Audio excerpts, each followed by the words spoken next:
Hello and welcome into the Live from the Plains podcast. A real just disgusting day here in Auburn, Alabama. I am Daniel Locke. This is Logan Fowler. Logan, you staying dry today? Hardly, man. I did not go to class because of the rain. I can't lie. Oh my goodness. I know, terrible, terrible. But hey, Bro, classes are already. no, we can't move on from that quick. I know it. That's 10 push-ups.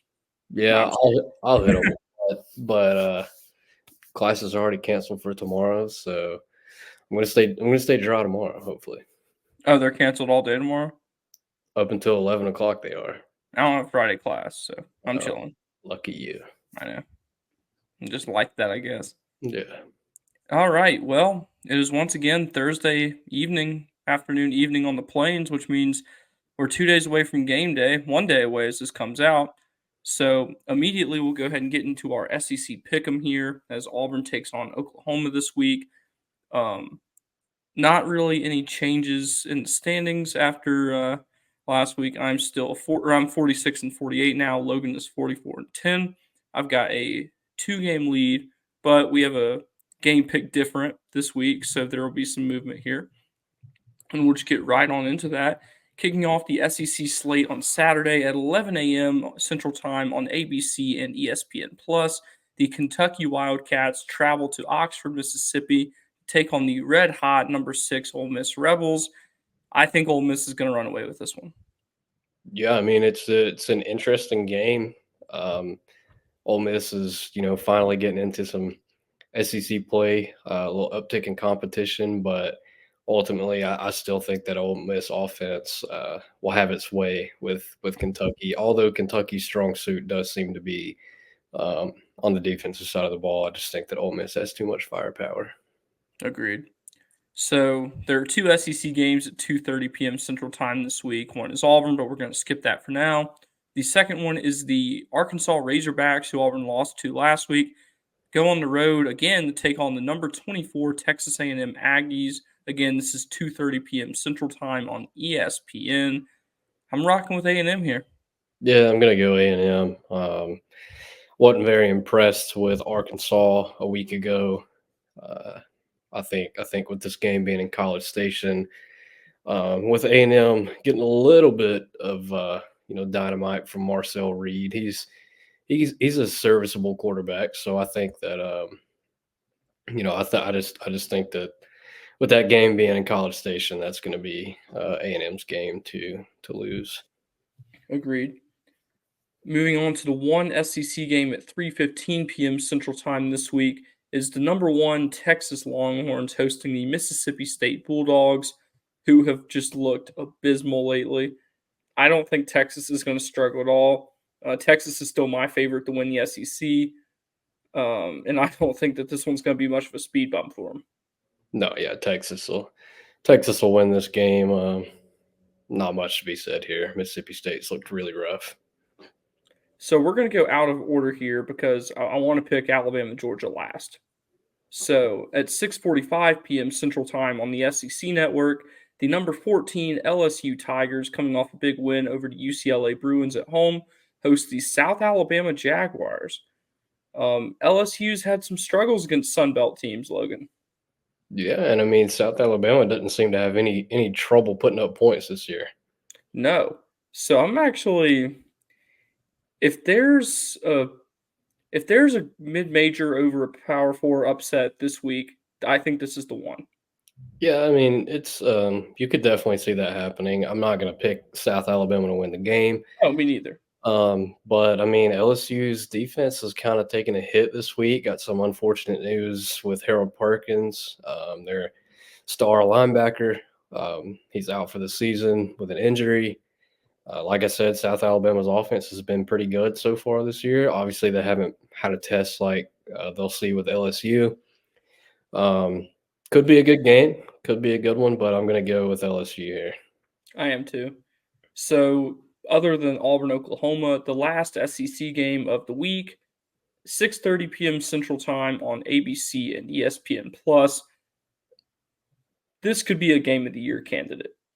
Oh yeah, The number 2 Georgia Bulldogs traveling on the road to take on the number 4 Alabama Crimson Tide at Bryant-Denny Stadium. the first regular season meeting between these two since the COVID year, and just the second regular season meeting between the two since Kirby Smart's been in Georgia. Yeah, yeah. It's like the first time that Alabama has not been favored in a game at home in like forever. Oh, Uh, wow, I didn't even think about that. yeah, so Georgia's slightly It's probably favored. that LSU game in 2019 would be my guess. I think it's No? like I think it's like 10 years plus. I think. Wow. You definitely would. We'll definitely use some fact checks here, but I'm pretty sure it's quite some time. I'm sure Auburn was favored over Alabama in 2010. Yeah, I would think that that's got to be the last, probably the last time that Alabama hasn't been favored at home. I'm sure that The LSU only game other was time close. the only other time I can even think, like, maybe is Mississippi State in 2014 But when yeah, they were this number is 1 in the country. definitely some good fact checks here. But I'm gonna. I feel like it's probably been like a decade over a decade since it could very well be Mississippi State. Besides It's the at point. least been 5 years, at least. Yeah, yeah. So they're not favored to win this game at home. Obviously, this is the biggest game of the year so far. All eyes are going to be on it. Um, so, you know, I think it's going to live up to the hype. Um, I think that I think Kirby's going to have his team ready to go into um, Tuscaloosa and play, especially after the way they played against Kentucky. They both are coming off of bye weeks, so that's good for the both of them on the injury front. Um, I'm gonna go with Georgia here. Just I just think that they've probably got the better all around team so far. Um, but this could definitely go either way. So I'm going Georgia. I'll let's hear your thoughts on this one. Okay. So, a couple things. A, this is really a put up or shut up game for Kirby Smart, in my opinion.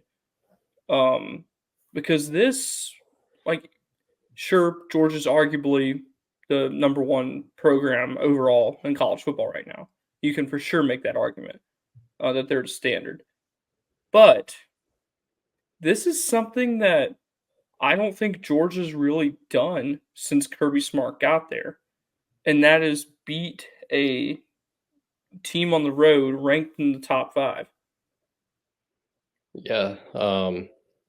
What is it? This they haven't lost a regular season game in 3 seasons. Uh, Right.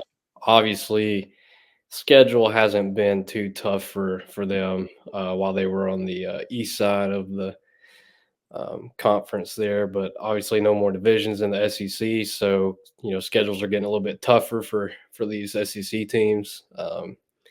But yeah, I mean, like I agree. I think this is it's kind of crazy to say that people would get so upset and mad if they lose this game, considering where Georgia is right now in football. But that is definitely, I mean, people are Georgia fans will definitely get upset if they lose this game on Saturday. That's for sure. Oh, for sure. And it really just goes back to how um, a lot of people obviously thought that Kirby Smart's struggles against Alabama before he was able to beat them in the 2021 2022 Natty is that it was Nick Saban, not Alabama. But obviously, Nick Saban's not there anymore.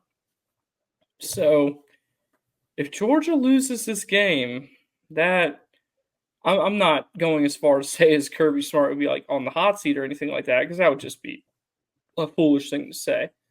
But there will be some he'll have some questions to answer, which I get a coach's questions to answer anytime they lose. As you and I can both attest, some answer them better than others. Um, but I'm going Alabama. It's a hard one. It really is a coin toss. Um, if you were to convince me that Georgia was going to win this game, like that wouldn't be a really hard thing to do because I'm on the fence about it. However, if you were to convince me that Alabama was going to win, that wouldn't be hard either. Like I could see it going either way. Um, but both teams have just had some games where they just haven't really looked that great this year. So I think it's going to be an offensive day. Yeah, I mean, it could be. Obviously, you go back to that Alabama game where they played against South Florida, um, ran away with it in the fourth quarter, but that South Florida team, they shut Alabama down running the ball that day, and then also had their way running the ball against them. Um, Mhm. so, I mean, obviously, this Georgia team's more talented than South Florida, so that'll be a good, you know, that's some good competition, good challenge for Alabama there. But I guess the only weak spots you'd have to look at for this Georgia team thus far has been their offensive line play. Um, with Alabama, they've got a pretty stout defensive line. The Russell kid, Q Russell, he's probable to be playing against Georgia this weekend, so that's a plus for that front seven for Alabama. But I don't know. I mean, it'll be interesting to see. You got to think that this is probably the biggest game of Kalen DeBoer's head coaching career. You would think. I mean, obviously he played in the national championship a year ago, so that's probably the biggest. But this is definitely up there. A lot of high stakes surrounding this game for DeBoer. Agreed, and it's one that really just as bad as, Kirby Smart needs to win to show that he can beat Alabama, Kalen DeBoer needs to win to show that he can uphold the standard. Yeah, yeah, Because this is the type of game where if Nick Saban was still there, it might be a close game and, like, it might be a like, okay, people think it's gonna be a close game, but how many times did that happen during the Nick Saban era at Alabama, where there was a team that was supposed to play Alabama tough, whether it be in Bryant-Denny or on the road, and Alabama just doesn't even struggle? yeah. I One mean, that really comes to my mind is 2018 LSU, when that was, the number 1 and the number 3 team, and then Alabama may have shut them out. Actually, I don't think they shut them out, but it wasn't close. in Death Valley, Yeah. I don't even remember. Yeah, but it was just one of those where, it's supposed to be a good game, and then Alabama barely has to lift a finger to get the win. Yeah, So that's why I'm going Alabama, like I said, but for sure an interesting one. Definitely probably going to be the game of the year at this point. And I think it'll be a game of the year candidate all year. Um, so yeah, that's kind of my thoughts on that. yeah. Should be a good one. Um, both of these teams have, some challenging games ahead, um, more so than usual. Georgia Yeah. still got to go to Texas, play them. Alabama still got games against Missouri, Ole Miss, LSU, Oklahoma. So, yeah, I Hey, mean, don't forget, both these teams still have to play the Auburn Tigers. that's right. They do. How could I ever forget that? Oh man. Well, with that being said, or one more little thought. I'm really glad that that's a 6:30 game and Auburn plays at 2:30 Yeah, because for a 2:30 game, both of the ones Auburn's had so far this year, I've left the stadium at 8, so I'll for sure be able to catch the second half.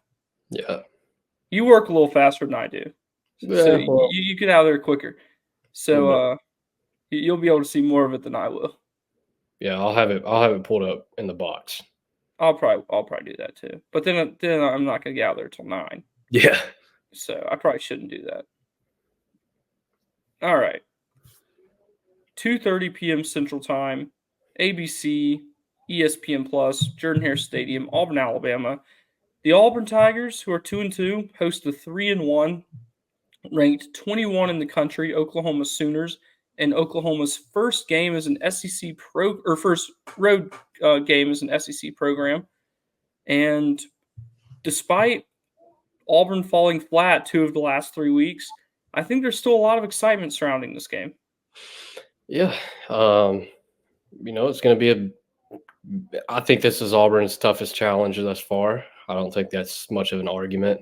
Um, Obviously, like you said, there's still some excitement around this game. Definitely, definitely one that Auburn needs and wants to win.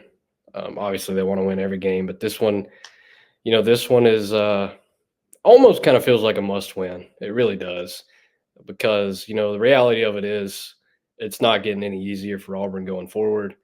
Um, so you know, should be a good one. Hopefully, the weather will be out of here before Saturday and have a nice, pretty day of football on the plains. Yeah. That's a positive about the hurricane hitting a day early, Yeah, is that it should get out of here hopefully by Saturday, right.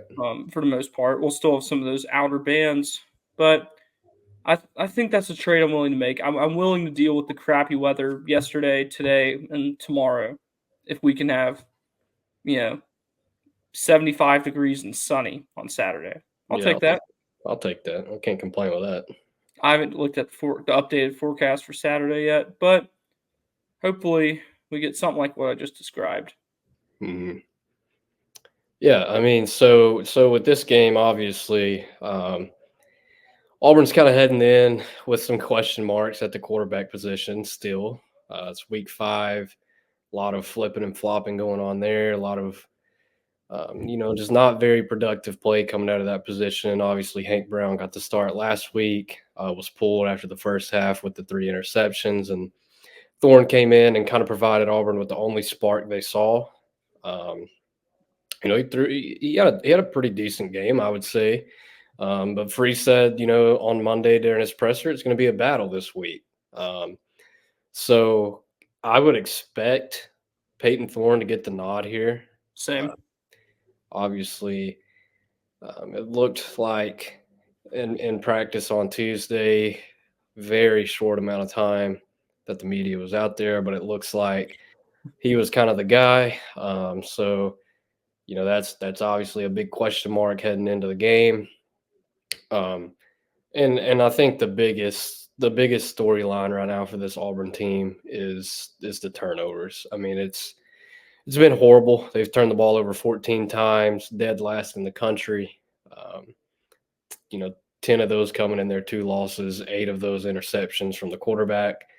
But despite the turnovers, man, this Auburn offense has been electric. Yeah. I mean, KLS, Keandre Lambert Smith is leading the nation right now in yards per catch.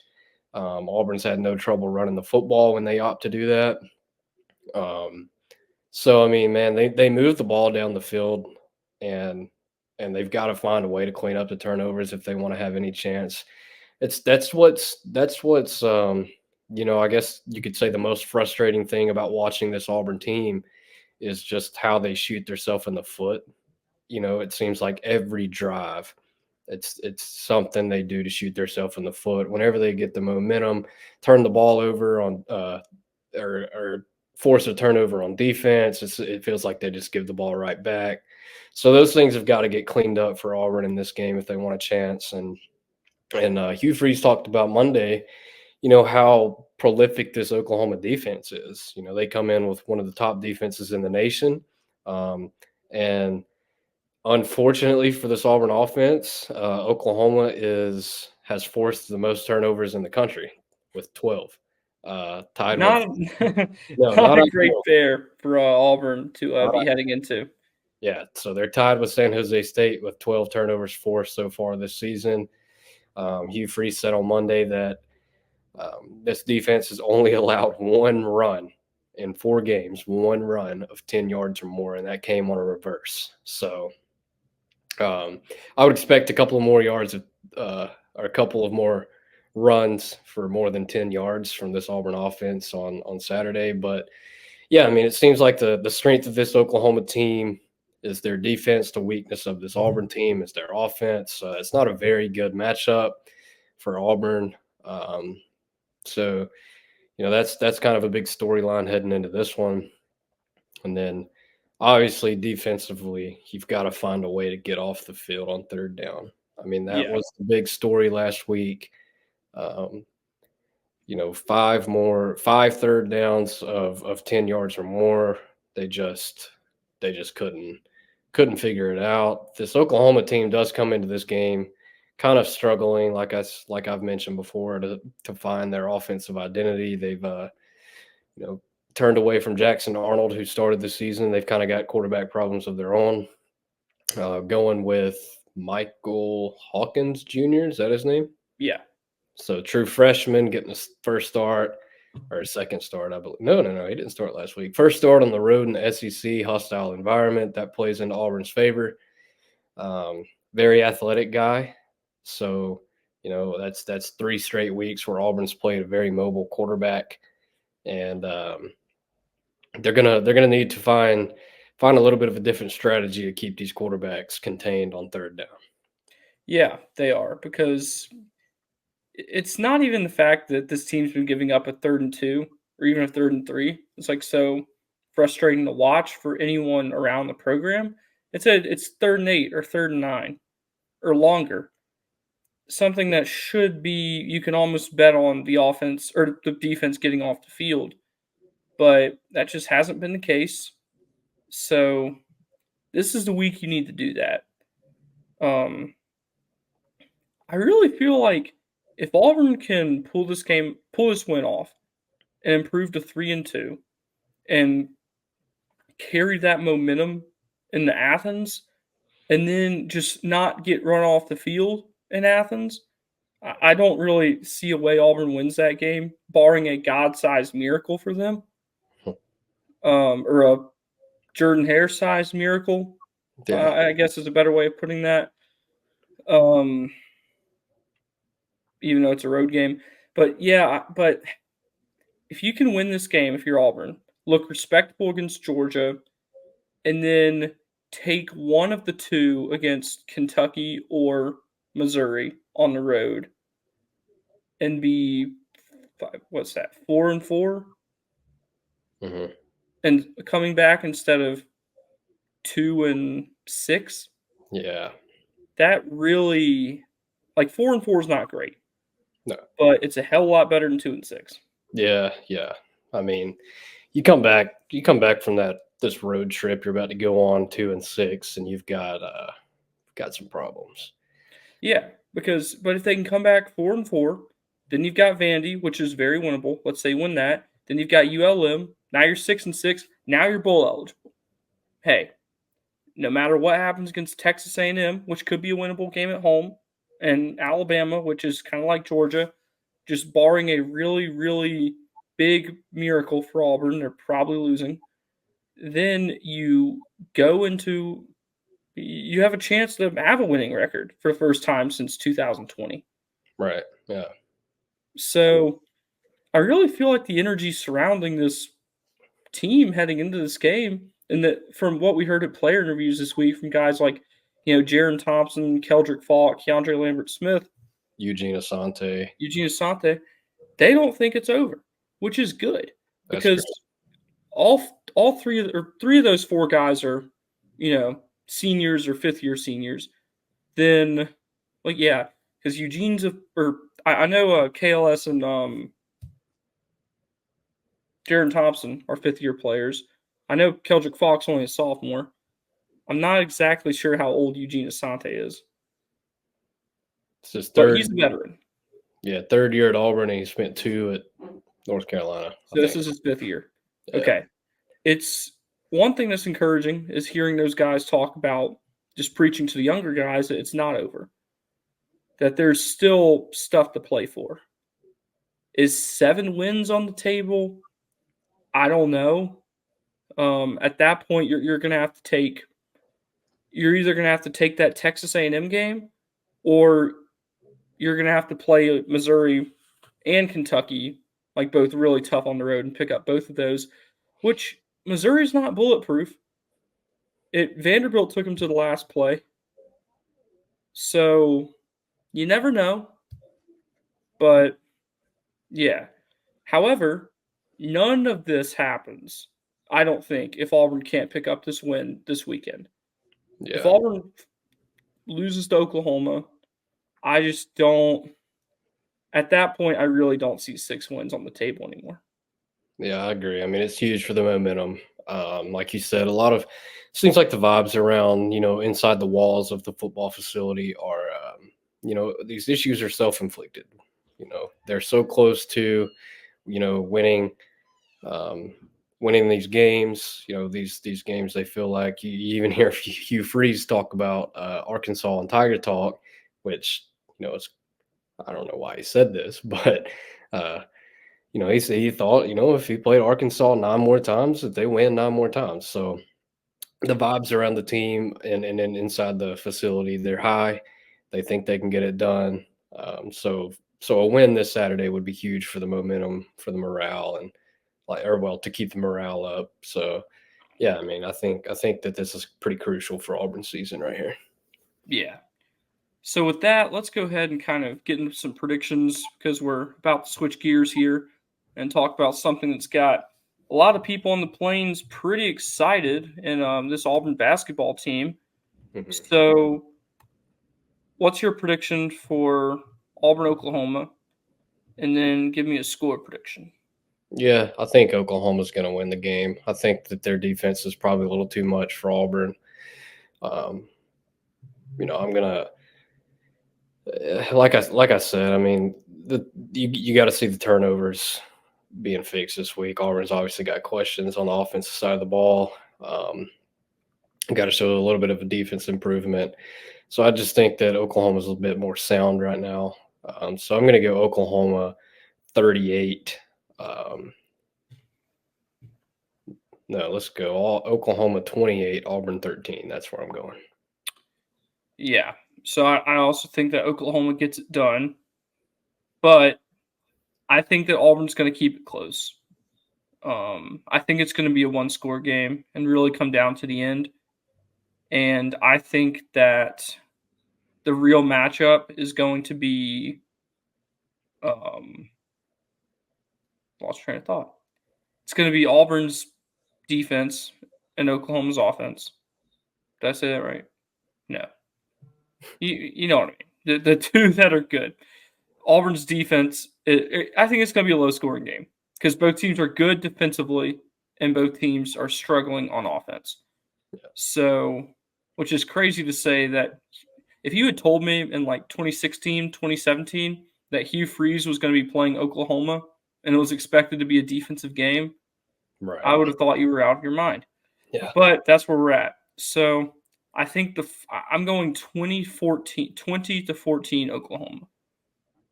Gotcha. So switching gears and some breaking news, which is kind of very timely on this. Auburn basketball, and they just landed a four-star recruit. Yeah, at 5 o'clock, wasn't it? Yes. Do you have anything to say about that? I'm just got the notification. I'm not gonna lie, I didn't even know this kid was committing until this morning. Um, Do we have a name or anything? I'm looking. yeah, look, I don't even know. I don't. Okay, I I've think got a name. Four-star shooting guard Simon Walker. Simon Walker. Per Justin Hoken or not Hoken, Justin Ferguson. The 6'5" Huntsville High product averaged 11 points, 4 rebounds, and 3 assists per game as a junior last season. And he is as Ferg said, shoot it from the parking lot range, and he's crafty off the dribble. Mhm. So, hey, that's that's encouraging because I think this is the first high school prospect Auburn's landed in this class. Yep, it is.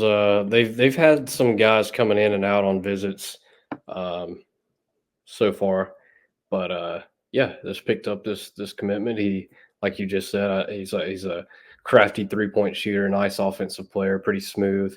Um, got some nice length to him. So I mean, that's a pretty solid pickup there. Yeah, I'm trying to find more on him.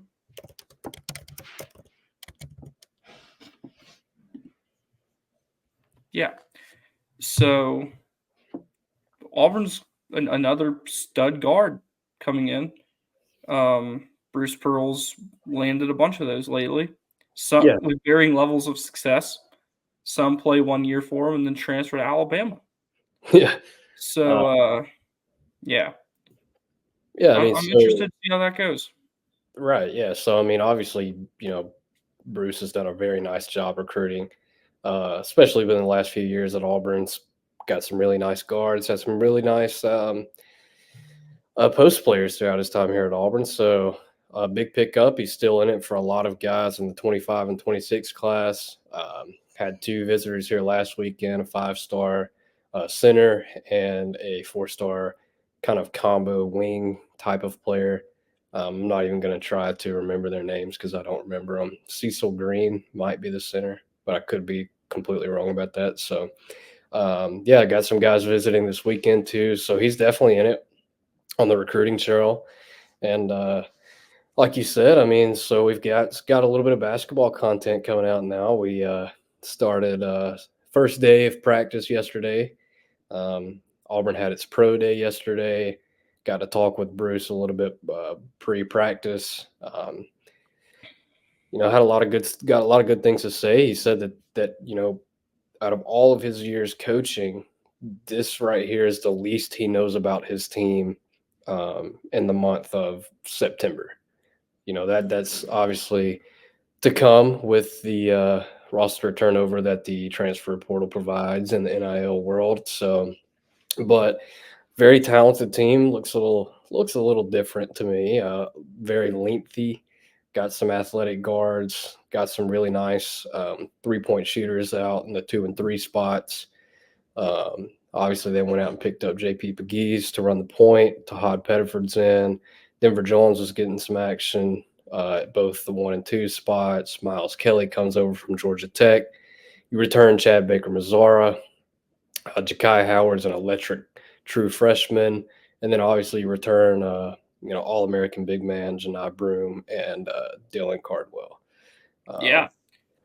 So a lot of returning production and a real veteran team. 10 seniors. Yeah. Ooh. That makes next year intriguing. Yeah, so I mean, obviously we'll get into a little bit more basketball talk as the season approaches, but very tough schedule that Bruce has put together for this season, non-conference schedule. Um, he talked about it yesterday. In order to act like a top 10 program, you got to schedule like a top 10 program. So that's what he's Yeah. done. Um, so, you know, that's going to be very interesting to see. He talked about, his backcourt rotation. Obviously, Tahad Pettiford, the 5-star guard, he expected to come in, and despite his size, he thought he was going to play a little bit more off ball. He thinks he's a dynamic scorer, but he thinks that Tahad can handle both the 1 and 2 positions now. Um, JP Pegues is going to come in and play some point. You got Denver Jones mixed in there at the 1 and 2 spots after, just playing mostly off ball last season. So he's got options in the backcourt. Talked about Miles Kelly coming in, arguably Georgia Tech's best player last year, very dynamic shooter. So, yeah, definitely got some options there in the backcourt. Um, he talked a lot about those guys, and he obviously had high praise for his returning guys down low. And Chaney Johnson, he talked about Chaney Johnson a lot yesterday at that 4 position. Yeah. So obviously last year team wins the SEC tournament championship. Then you see them really struggle against Yale after Chad Baker-Mazara picks up the flagrant 2 and doesn't get to play the overwhelming majority of the game, and they lose to Yale and as a 4 seed, and just no one really saw that coming at all. And then you still fail to get back to the second weekend of the tournament since making the Final Four in 2019. So we'll kind of end with this conversation. I know it's you're way too early prediction. Is this the year that Auburn manages to get back to the second weekend of the tournament? You have to think. I mean, I feel like a lot of people may say this every year, but I really do think this is one of Bruce's better teams at Auburn. Might not be the most talented 1 through 5, but this team is. I mean, he talked about it yesterday. He said, I can't really gauge where my offense is right now because my defense is so darn good in practice. It's so tough to score on us. So I think they're a little bit different. I think that they've got obviously they're a very senior heavy team. I think that proves to be an advantage come March, come tournament time. Um, you look at the SEC this year, probably the deepest, toughest it's ever been. I mean, the SEC basketball is on the rise right now. So, And you um, add two real solid programs. yeah, I mean, do I think that they can make it to the second weekend of March? Absolutely.